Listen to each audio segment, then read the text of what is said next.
dito. Ito yung area na madalas ako makapana ng giant trevally or mamsa.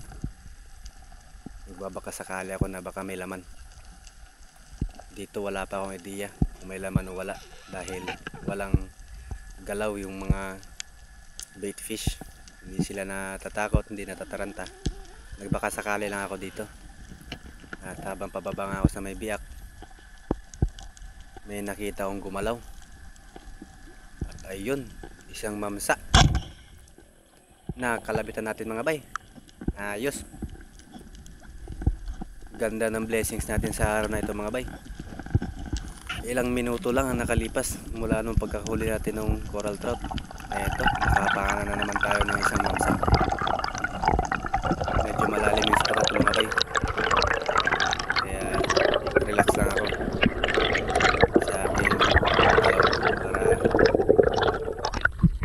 maging safe yung ating pagdadive. Mamsa. Ito yung pag-retrieve ko sa isda mga bay, dahil hindi ko na pinilit hilain pataas. Rogado naman yung tama ng isda, kaya hindi na nakapalag ng husto. Sa pagre-retrieve ng mga ganitong isda mga bay, talagang doble ingat. Kailangan iwas talaga tayo sa mga linya, dahil bagamat rogado may pagkakataon pa rin na pumapalag yung isdang ito, at ayaw nating sumabit sa atin o sa katawan natin yung ating mga line, dahil maaaring maging dahilan ito ng pagkadisgrasya.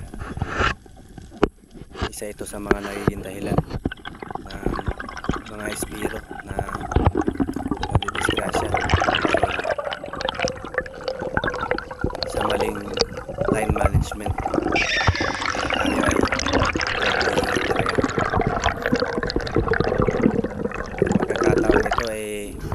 Malaki na yung tsansa na mahuhuli natin itong mamsang ito, dahil hindi na gaano pumapalag. Medyo masama ang kanyang tama.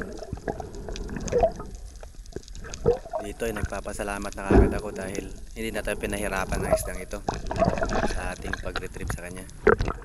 At hindi tayo pinahirapan ng isdang to. Talagang para